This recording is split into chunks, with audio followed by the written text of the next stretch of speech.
You're listening to Open Bible, Open Life with Pastor Kyle Mercer.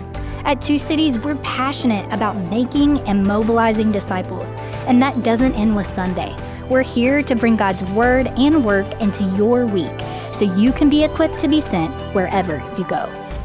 The Multiply campus is coming to Two Cities Church. My name is Spencer. I'm one of the pastors here, and I just sat down with Pastor Kyle, and we talked about the complexity that comes from going from 2 campuses to 3 campuses. We talked about why, as a church, we are planting campuses in the first place. We talked about what we are looking for in a campus pastor, and I think you will love listening to this podcast about our new Multiply campus. Well, Pastor Kyle, as you know, we are about to launch our Multiply campus at our old building, 854 West Northwest Boulevard, where we were there for about 5 years. Yeah, we might need to tell that story briefly. Well, I want to know this. What do you miss the most about that building? You know, that's a great question. As I go back there, because every once in a while we'll have a pastor in town or somebody, and they'll want to see our story, and I can't get into Goler, but I can take them over because we still use it for our student ministry and soon our Multiply campus. I'll take them over there, and I think I have that feeling that maybe you have when you move to a new house and you go back to the house you visited or drive by the house you used to live in, you go, how did we all fit in there? How did we live in there? Honestly, I'll go back and the first thought is genuinely great memories. Like I think about packing out the lobby, or I think about how full it was on Sundays, or I think about all the conversations that we had on the front steps there. But then I'll walk into the worship center and I'll be like, how that stage is like 2 feet off the ground. Like, how did we do it? I think what I loved about it and missed the most is just how small the church felt when we were there. And I don't want to fall in love with a certain church size, but that room is almost. I remember when we built that room. A friend and mentor said this room is almost the perfect size room in the sense that it seats 400. You could run 1 service or 2 services. Well, we ended up running 4 services, seating the lobby 3 or 4 of those services, gangbusters with kids ministry. So we ended up being over 2,000 people in that building. But I miss how small the church felt. I think we've done the best job we can at our Winston-Salem campus with the way we've designed the rooms, but that was just special. Sure. How about you? It's funny. So I obviously think of so many great memories. You know, we just saw the Lord do so much in those buildings. But when I drive by the buildings, which I do pretty often, yeah, I feel a little bit of negative emotion, and I've been thinking about why that is. And here's why. Tell me. The last 18 to 24 months we were in there, we were so packed. You know, we had to do work in the hallways, and it was just so strenuous. It was having to be out of space for so long, and I think that's why I feel negative emotion. Because I think about it, when we moved in that building was meeting all of our needs. We had tons of space. You had an office in the kids' building. That's right. Pastor Dave had an office. Everybody had offices over there. Yeah, that's right. It was just fine. I remember that. But towards the end of our time there, we were all just like, we need space. I'll tell you, and it was just making our lives difficult. Well, you know this story, but I don't think a lot of our listeners will know this, that the first time we did 4 services. So we did 4 services 2 times in that building. We did the later version, which most people will know, which was the Saturday night, and then the 2 Sunday morning, and then the Sunday night. But the first version of it was when we left Goler, went to Northwest Boulevard, went to 4 services, and we did 2 in the morning, 2 in the evening. If I remember correctly, it was like 9:15, 11, 4, and 5:30 or something like that. And so really, when you have a service at 11, you have a service at 4, people leave at 1, and the 4 o'clock service, the band starts playing at 2:30 or 3 o'clock. So you don't really have much of a break. So what I did was I took an old storage room that had electrical panels in there. All kinds of electrical panels. And it was a room that had no windows. And I remember I would go in there and I had a Tempur-Pedic twin mattress I put up on plywood box.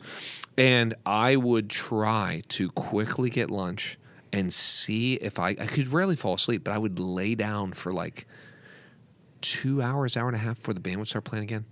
And so that is not necessarily one of my most fond memories of being there, but that was a memory. I think one thing, and only a few people maybe listening will care about this, but one of my favorite things to do is to take church planners there and go, your building is not as much of a limiting factor as you think it is. Yes. Because people all the time, we're out of space. I'm like, no, you're not. You had a busy Sunday. You have 1 service. That's right. Go to 2. We're out of space. Go to 3 services. Maybe even see if you can go to 4 services. Yep. And I think that's part of what we'll talk about maybe with the Multiply Initiative or Multiply Campus.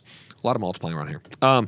Is we don't even know. We're hoping to start with 1 service at 10 a.m. But it could very quickly become 2 services depending on the interest on going west. That's right. Maybe we'll get into that. That's right. Very good. So you mentioned the Multiply Campus. Tell us just concisely, what is the Multiply Campus? If that's the first time someone's heard about it, what is it? Yeah, so I'll try to make this succinct. So basically, the Multiply Campus is an answer to a question, which is how do we best launch future campuses? Yes. We have an advantage that, I say this humbly, that most churches, even much larger than ours, do not have, which is we have a building that has a 400-person worship center and 9 kids' rooms, I think 9 or 10 kids' rooms, with close to 300 parking spots that sits wide open on Sunday mornings. And now that I see it, I'm like, why didn't we use it? Anyway, you just like you typecast people, you typecast buildings. You're like, no, that was the building we used to use, and that's our student center.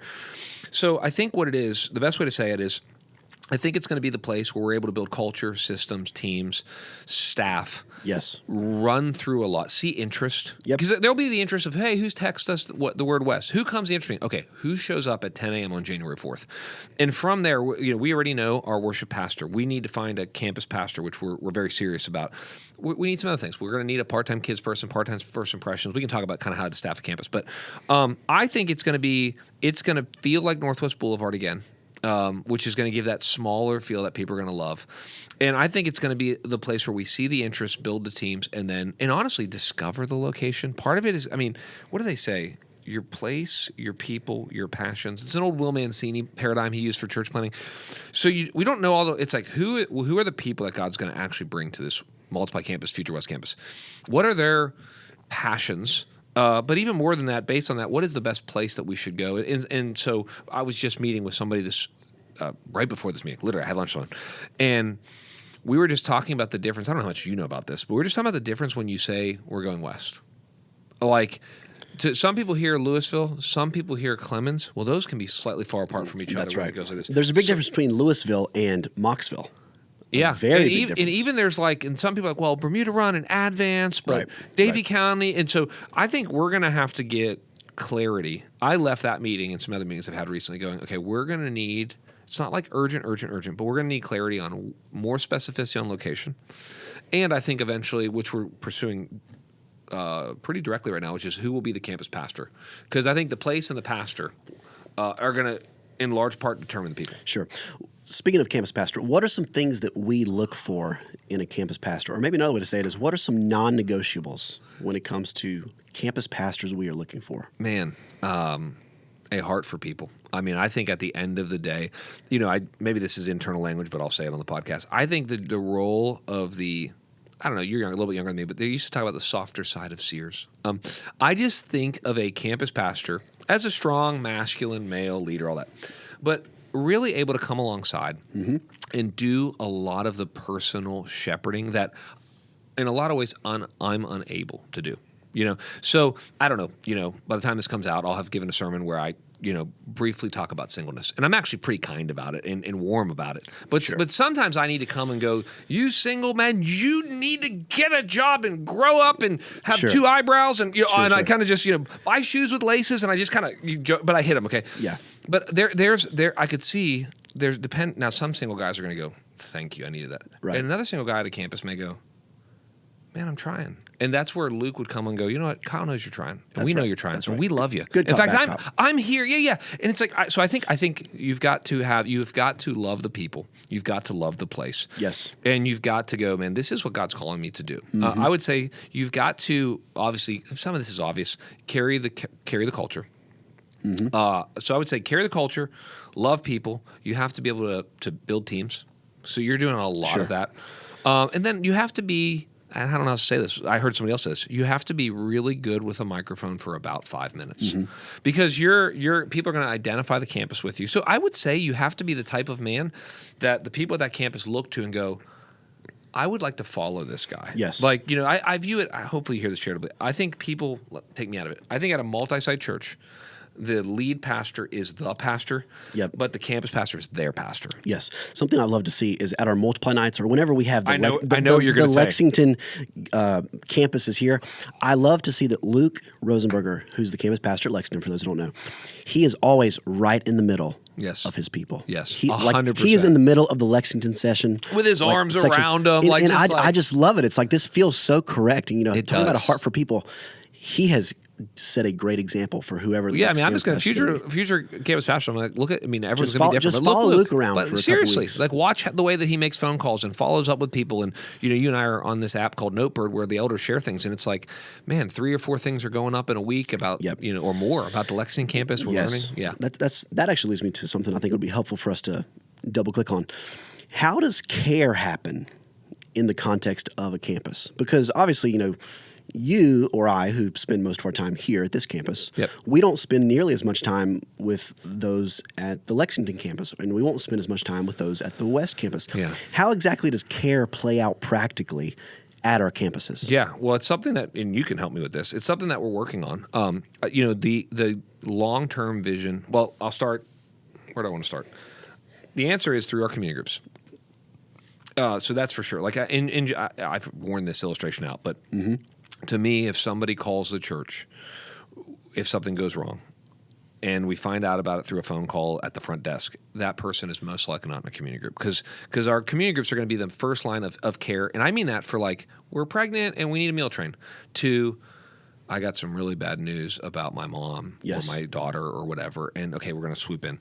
I would say where we need to go to another level, and you know this and I know this, and we're working on this. And the great thing about, Pastor Caleb is, and to honor him on this podcast, is a lot of what Pastor Caleb will do is he will research he knows the Bible very well, but then he'll research other great churches, and he'll lock himself in a room with like 4 books. And you've seen this before, and he'll come out and be like, guys, I think I've got it. I think I know. Yep. So what we need to get to is local elders at the campuses. We're there in one sense. We're there in the sense that we have Pastor Luke and Pastor Matt Jernigan down there. One staff, one lay. And for 300 people at Lexington, that's good. We'd like to probably have 1 or 2 more elders, but that's good. That's right. I think, we go to this ambiguous West, but where we go West, okay, as we figure what that is.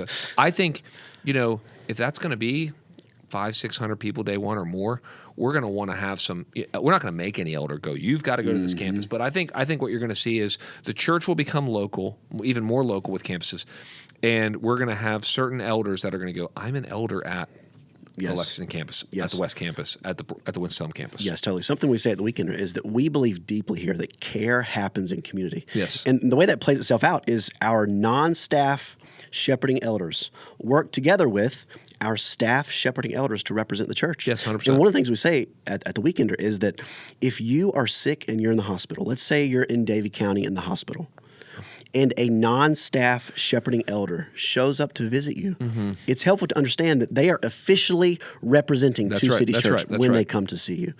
And something we also say, part of the care happens in community, is we also talk about how 80% of the care needs that you are going to need are almost certainly going to be met in the context of the community. 100%, well said. And there will be 20% things that come up where an elder, a staff pastor may need to step in. Yep. And that's something we're happy to do. That's something that Luke is happy to do in Lexington. The future pastor in the West Campus will be happy to do. And so care happens in community is something that is very important for our church to do. Well, and it reminds me, I said this when I launched the West Campus, that we were going to go West and text West, I'll probably say it again and again because I think there's more, and I'll deepen my thinking about this, and there'll be more things to say. Sure. But when I think about campuses right now, I think that they do at least 3 things. At least, number one, they keep the church local, which makes it more effective. I am convinced of that, and so that has to do with care. Yes. Secondly, no question, they reach new people. Yes. For this reason, in some ways, you're there. The person who lives 10 minutes south of Lexington is not driving with their friend. Right. Come and see evangelism is not happening to our Winston campus from down there. But the third thing that it does, and this is kind of connected to care too, is that I'm convinced of. So to repeat them, it keeps the church local, which makes it effective. It reaches new people. Believe that, both unchurched, de-churched, all that. And then the third thing that I'm convinced, having done this now for a while, is it raises up new leaders. And so I see it. Yep. It's already happening. Maybe our campus pastors in our church, I don't know. Maybe the person who's going to oversee kids is in our church. Maybe the student, it's like when you go down to Lexington, it's like, well, Luke was in our church, raised up. And I can't go through every staff person, but we've raised up so many, and it's not just about the staff. It's about other volunteers. It's about I think there's going to be someone who's going to go, if we go out to somewhere west, or we can think about Lexington, we've already done it. Lexington, I think you had new people who said, I need to start a community group. That would have never. They might have been in our church. They might have driven up to Winston-Salem campus where we are right now, but they would not have started a community group. They may not have stepped into serving kids ministry if it wasn't like. In fact, I had an older gentleman that said, "Man, the church kind of felt big at Winston-Salem." Literally, promise. It sounds like I wanted him to say this. This came. Yep. And he said, "I felt like the church was really big, and I didn't really know where to serve. Sure. And now at the Lexington campus, it's obvious." And I'm like, "Bingo! That is the raising up new leaders." I love how you said that new campuses open the door for new people to come. You know this. I grew up in a one stoplight town. Oh, yeah. In a very rural area. There is no universe where my family and I, regardless of how good the preaching is, there's no universe where we would get in the car and drive 25 to 30 minutes anywhere. Yeah. And there are people right now in our church who drive 25, 30 minutes, and there's a certain kind of person who will do that. But I think most people won't even consider that kind of commitment. Yes. And which is why it's helpful for us to go to them to make the church more local. Something that I think is really interesting for us to, we've been hearing about this, I would love to hear your thoughts on it, is that the people who know a lot about campuses, all of them say the same thing. They say going from 2 campuses to 3 campuses is very complicated. Yes. It brings an entire new level of complexity. Yes. Why do you think that is? And what are we doing to get ready for it? And maybe we'll come back on this podcast in a year and be like, now we know Sure. I have heard that. So Craig Rochelle, who you and I both have listened to his leadership stuff, he says organizationally 3 and 10. And then I think he said 100, but we're not anywhere near there. Maybe with our staff one day. But he would say 3, 10, and 100 are like fundamental shifts. Sure. I think practically, because with 1 and 2, with having 2 campuses, Winston-Salem and Lexington, right now it kind of feels, and I mean this with the deepest respect, Lexington, we're kind of the mother, and we have the child. Sure. And or whatever illustration you want to use, we're the older brother, they're the younger brother, whatever. I think when you get a third, you start to go, okay, does mom love one of us more than the other? And you start, so what we're hearing, and this is maybe boring for our listeners, but just for you and I talk about it for a second, is normally at that point, right around 3 or 4 campuses at the most, you normally need to begin to centralize things. Part of it has to do with how much unity, not necessarily uniformity, but a little bit more uniformity. Like, hey, we want to have same songs, and we want same song, same sermon, same announcements is a little easier than like student ministry all running together, kids ministry all running together. And so I think the centralization part of this, finding the right freedom and flexibility of people to have at their campuses based on the appropriate context and leadership capacity and abilities. Like, you and I have, or some of us have talked before of like, okay, Lexington and West most likely are not going to have a massive college ministry. Right. We don't want them to feel like they have to. Sure. We don't want to feel like we have to staff that for college. But there are essential ministries of our church, kids, students, groups, other things. A question we have right now is like the weekender. It seems like for the foreseeable future, we would just have everybody come here.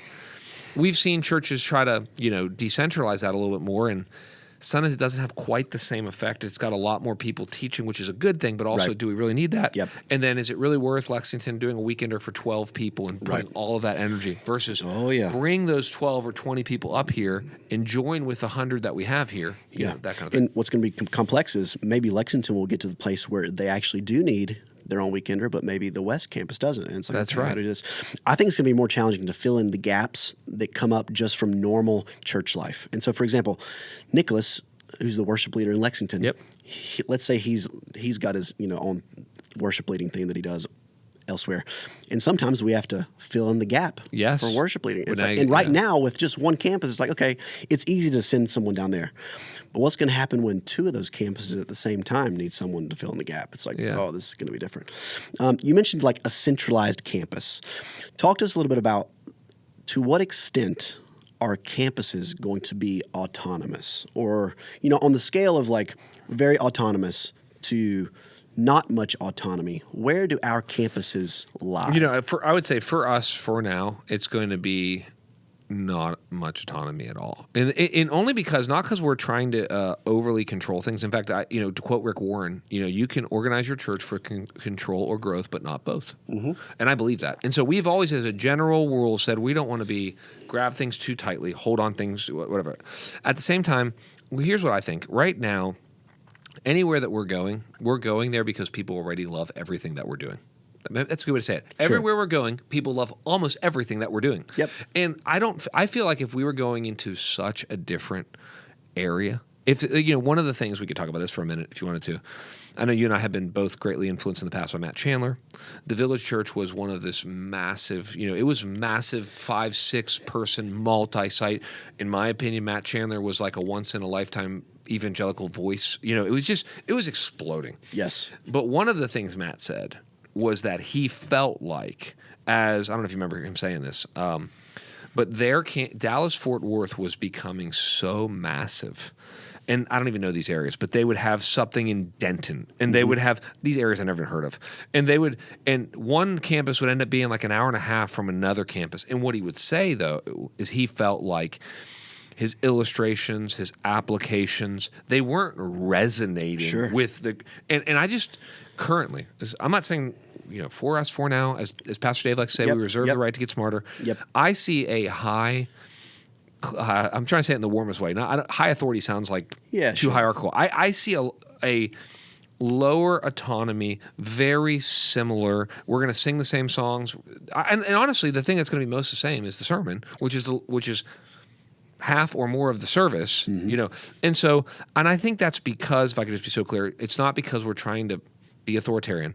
It's because we actually think that what we're doing is what people want. I don't think I need to go like, oh no, when we go to Moxville or wherever we do go, where we go to Davie, we go to Clement. Oh no, all right, guys, they don't like those worship songs. Those, it's like, no, they're resonating with it. That's why they're driving 40 minutes because they would actually be disappointed if we put. Does that make sense? Yeah, totally. You mentioned that Chandler referenced that his illustrations may not fit for one city, but they fit for a different city. Yeah. How has your preaching been influenced by the campus age? What's different? What are you having to consider now that you didn't have to consider? That's great. I don't think we've talked like? about this. Yeah. So I would say the number one, and you preach too, so you know this. I think the biggest thing day in, day out is just looking at the camera, which I think, Lexington people, if you're listening, I think that I have gotten better at. I feel like I do it a lot. I'm still learning. We talked before, you have a Joey Martin, for example, from watching his sermons, he doesn't ever look at the camera. Nope. Ever. Even though I've got like 14 campuses, like never looks at it. And it's almost like if you're at a campus, you're watching in on it.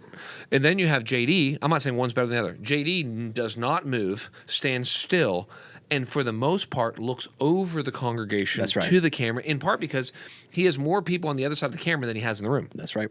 And I've tried to do I'm walking around some. I probably walk around a little bit less. I stay a little bit more centered. I look at the camera a little bit more and longer. I try to, and I don't know as we got, I don't know how many campuses we'll one day have. If we have 5, 6, I can't name every campus every time. I mean, I watched JD do that for years. I just want to say to our Chapel Hill and to our Apex, and there's something in that. Sure. And I would probably do that occasionally. Yeah. I think I've had to realize that being a multi-site church it affects everything that we do. And so I'm trying to, what happened to me is I went down one of the Sundays right before we launched into at Easter when Caleb was preaching. And he just looked at the camera like 2 or 3 times. I'm sitting at the Lexington campus and our community gathering that would become the campus. And like 2 or 3 times he just said something about Lexington. And maybe I was overly sensitive, but I just felt like every time he did it, like Dad's looking at me play baseball. Yeah, like I'm on the baseball field and Dad's he's here. He's I'm at bat and Dad saw me. I saw him over there. And so, Andrew Hopper told me, which I thought was good advice, preach, make sure you talk to the camera, but they also know that you're not in the room. So it's that tension I want to. So I think I need to work on some illustrations a little bit more. I'm good for like intro moments. Sometimes I'll be like the other day, I made the joke. Have you seen the love equals love signs? And I was like, I don't think I made it in the 9 when you were there, but I made it in the 11 and the 5. I said, the 9, the love equals love. I said, have you guys seen these signs? I was like, Davie County, they haven't made it to you yet, but they're coming. And the room died laughing. And I'm okay, well, I think Davidson County knows the Davie County, but I actually could have said a joke to Lexington and that would have been good. Yep. I think the thing that, so I would say that my preaching has changed in that I'm looking at the camera more. I'm trying to, in a meaningful way, nod to Lexington. And not to be overly Winston-Salem with my hey guys, sometimes I want to make the joke about like something about Buena Vista, or I want to joke about Brookberry, or I'm making up something, or I want to joke about West End, or something that's very like Winston-y. That I'm like, I think the Lexington people kind of know it, but Sure. But I can't do it in the same It's way. different. And then I'll say this: it's interesting. I don't know if I told you this, but when Mark Clark was here, Mark's crazy, and I love him. And if he hears me say this, he knows I feel that way about him. I love Mark, and he and I were like, so loud and animated together, and I played off his energy and a lot. But I remember, he's just one of those guys that, and you see this in his preaching, he just like says things real directly, and he kind of enjoys just saying it as direct as, even more direct than me, just direct and kind of crazy. Oh, yeah. So I can't remember at what point, I think I was alone. It might have been like me and Dave with him or Caleb or something, but he's like, man, he's got that raspy voice. Guys, it's so great that you're doing campuses. It's all you'll think about for the rest of your ministry. Yep. And I was like, what? And he goes, it's great. It's great. You need to do it. It's going to reach more people. He goes, but it's all you'll think about the rest of your ministry. It's all you're going to talk about. I want to say that in a positive way as I'm excited about future campuses.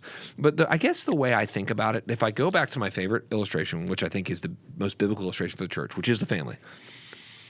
The campuses are just a bunch of different kids. Yes.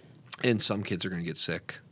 And some kids are just going to have it a little bit easier during seasons, and some kids are going to get really emotional. And so I think it's the caring for – I think what's going to happen is over time, another thing that's going to change is I'm going to have to stay deeply connected to the campus pastors or the pastor over the campus pastor. I mean, I'm going to have to have a pulse on how the church is doing.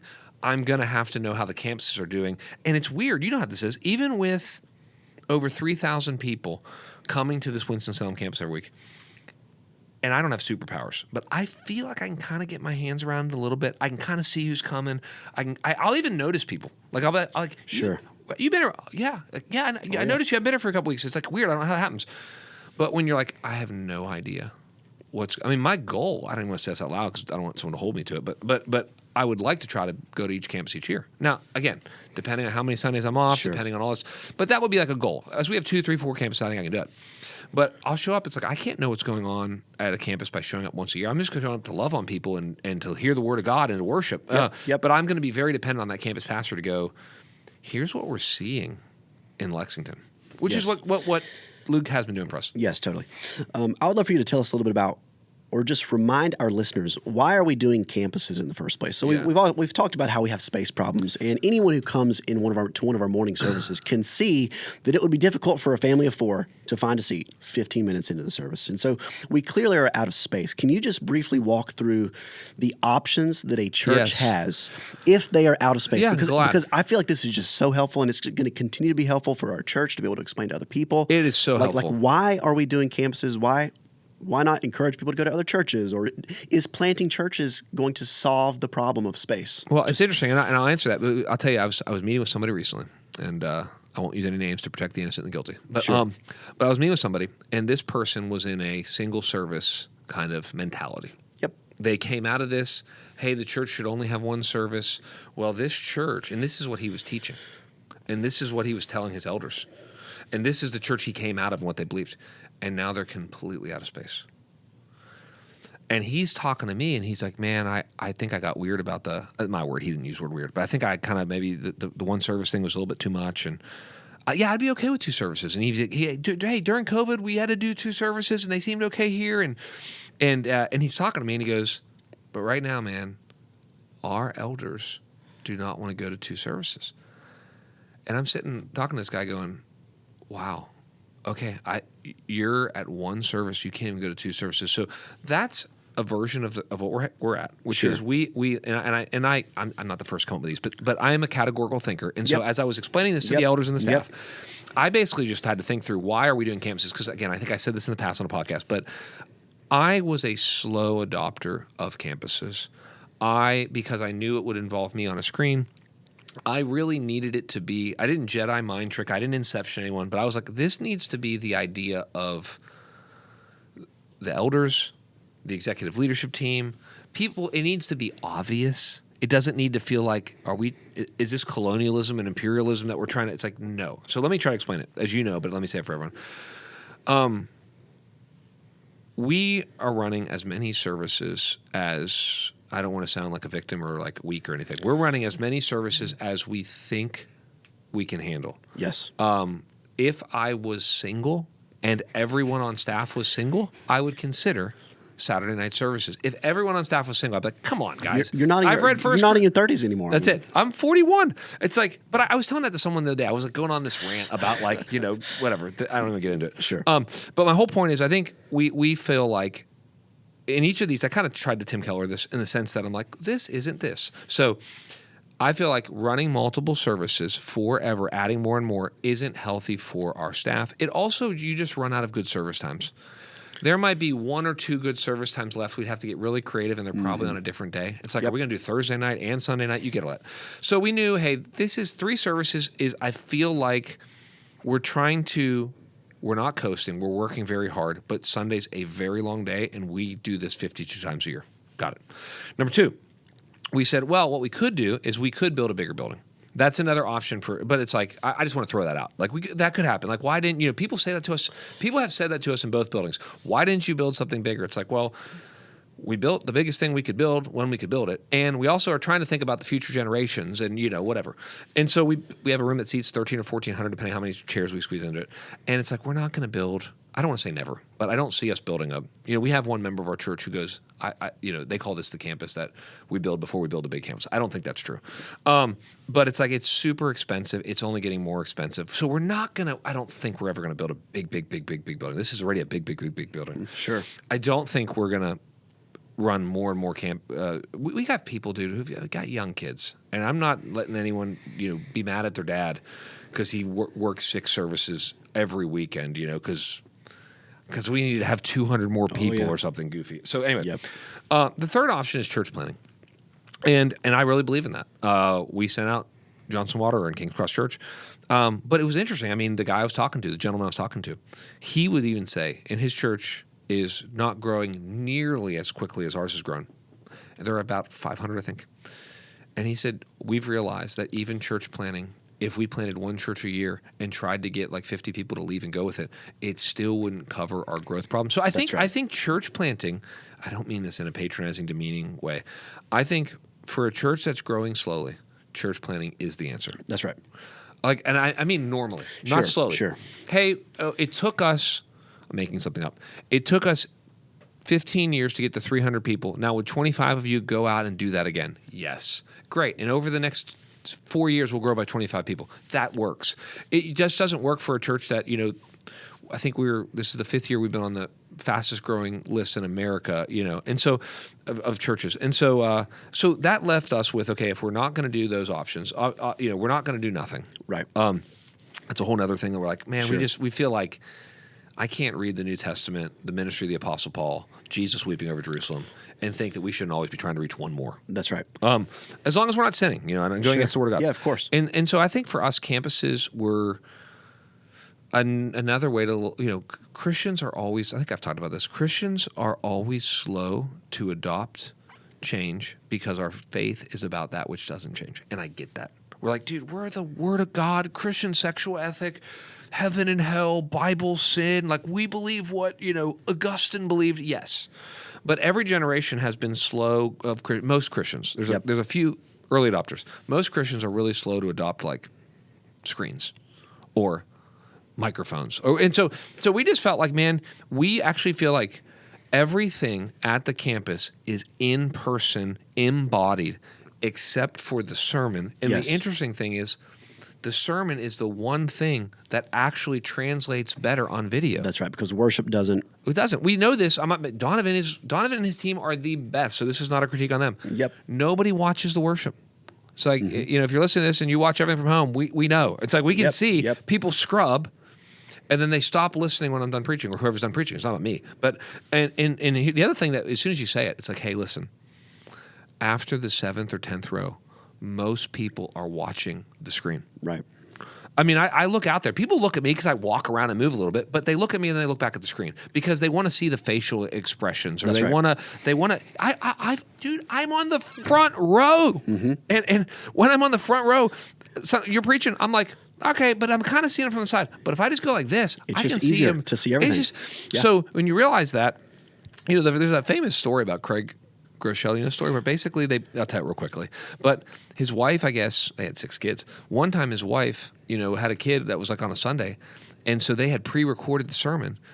As he tells the story, they played it. Half the church didn't know he wasn't there. Mm-hmm. I'm like, how's that even possible? Yeah. Because they never look at the stage. They look at the screen, the way they did the transitions. Yep. Anyway, so and then I think I'll say this just, we feel like it's a stewardship in this season of everything that we have. And I say that, I hope, with humility. Like, we just feel like we have momentum. I know that's maybe not the most biblical word, but the Spirit seems to be moving and filling, and I do not presume upon the grace of God that this will always happen. But we just feel like we want to make as Rick Warren says in his book, if a church is riding a wave, you ride it. That's right. So I think you and I both, we've got a lot of friends in the 9 marks world. And That's it. And we both have a great appreciation for the faithful Christian who just is very much committed to one service. And when I talk to some of those friends, I really just tell them, it's like, guys, I really don't feel like we have another option other than campuses. Yes. Because we can't do more services. We can't build a bigger building. And we're just not okay with doing nothing. I agree. And again, some churches may land there, that they may sort of hold to the conviction that it's one gathering. Okay, great.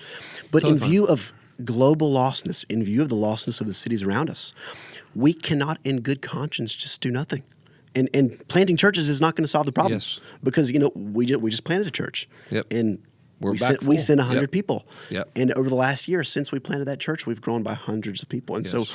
we would like for there to be 2 things to be true at once. We Yes. can plant the churches. Yes, but at we're the gonna same do time, both. Yeah. We're going to plant campuses.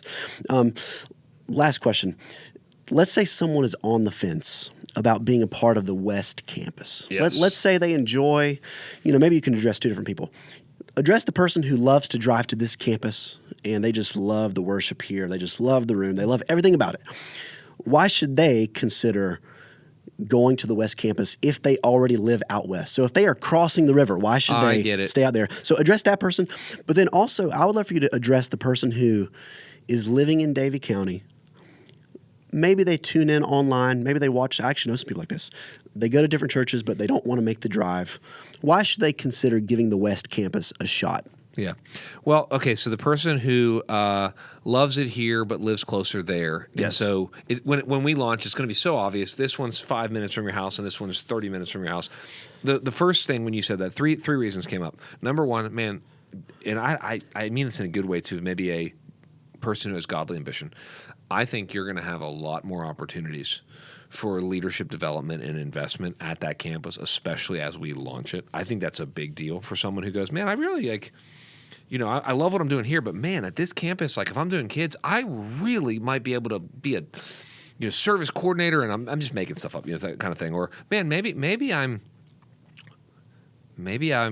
good at leading worship or singing or whatever, or playing guitar, but it's Winston-Salem campus is just too big. Sure. But I could really make a difference here. So I think that's it. And then the other 2 are classic. The other 2 are going to be come and see evangelism is very, very hard. If you're serious about come and see evangelism, if you're just wanting to go to church, have the best version of church for yourself, then I don't know where you're going to go.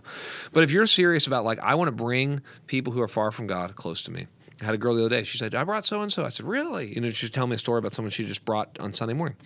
Well, it's like the average person who loves their church may drive 30 minutes, but their unsaved friend, unchurched, de-church friend most likely is not. The third is going to be, how invested do you want your entire family? This is very specific. Yes, talk about this. But just in the sense that I think it's going to be hard. Look, I'm the lead pastor of this church, and I live 8 minutes from the Northwest Boulevard campus. And it's still not always the easiest to get my 2 kids to the middle school ministry. And I'm committed. And I'm like, dude, I love it. My kids love it. And when Addie and William tell me to pick them up as late as possible because they want to hang out with their friends, but I got to get up for a 6 a.m. elder meeting, I'm like, all right. And I'm just thinking, if I'm living far out in Moxville and I'm driving 38 minutes, 35 minutes in here, it's going to, again, the most committed people, they'll make it work, whatever. But I think it's really, really hard to do anything midweek that's meaningful. Especially in age and stage. And then again, it goes back to do you want your kids to invite their soccer friends? Well, they're not going to drive 40 minutes most likely to come to this. But anyway, so I think it comes down to the church will be most effective as we keep it most local. That's the hope. To the person who is in Davie County and has never been to our church but watches online, let me first say it's nice to meet you. It's nice to meet you digitally. I think, again, we never, ever want to take good people from good churches. Right. So I would say, man, if you are disconnected, fell out of church, you're in some theologically liberal church that you're stuck in that's sucking the life out of your soul, we'd love to have you. In general, we're coming alongside wherever we end up in West to join whatever God's doing there through so many great churches.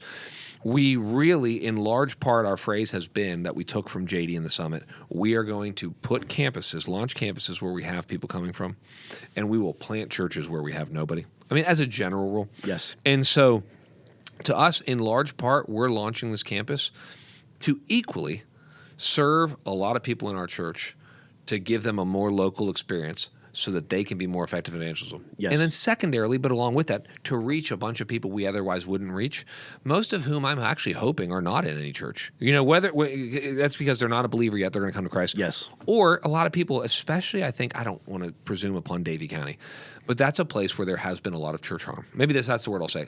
In small rural areas, as a general rule, yes, there can be great gospel preaching churches, but there can be religious spirits, yes, and a lot of judgmentalism, and a lot of people in Davie County. If this was just sent randomly to Davie County, I'd be like, have you experienced the gospel, or have you just experienced religious people in church hurt? And if you fell out of church or got disconnected, we would love you to give us a chance and to give us a try. Yes. When we come that way. Yes, I love it. One final thing I'll share that I think will be an encouragement to you and our Lexington campus is that our church, or specifically our college ministry, is already benefiting from the leadership development factory that is the Lexington campus. Here's what I mean by that. We just had our Black Mountain weekend recently, and most of the people leading worship were from the Lexington campus. Come on. It's people who are getting experience leading in Lexington, and that's well we said. were greatly blessed by them leading worship. Last final question. I know I just said it was the last question. That's all right. Listen to my last question. Give us the timeline again. Great. Of what Yep. what the timeline is going to be for the launch of the Multiply campus and then the launch of the West campus in the future, assuming that's what we call it. Yeah, I got it. Yep. So the big date that everyone needs to know that we're moving toward right now is Vision Sunday, January 4th, 2026, Okay. which sounds so far away, but is less than 4 months away. Yep. It'll be here very, very quickly, especially with the way that we like to stack our holidays. Halloween, Thanksgiving, Christmas, New Year, boom. So I want people to know about that. We're going to be having, and we'll be getting more information out on whether or not there'll be more interest meetings and more opportunities to get information and collect information. But in general, we're going to be moving toward a January 4th date to launch with a 10 a.m. service. If we need more services, we'll change that. And the other thing is, our hope, again, what's the phrase? Plan, not promise, is we would like to have a location west, whatever we find out that means, by the Heights next year. We think it would be very, very special to go a year ago today. Yes. We launched this campus as an idea, as a vision. Oh, yeah. And today we gather for the first time. That's good. Well, I'm excited. I can't wait to go from 2 to 3 campuses and all the complexity that will bring. And thanks for talking about it. Appreciate your time. Yeah, appreciate it. Thanks for tuning in to Open Bible, Open Life with Pastor Kyle Mercer. We'll be back every week with new conversations, so make sure to subscribe so you never miss an episode.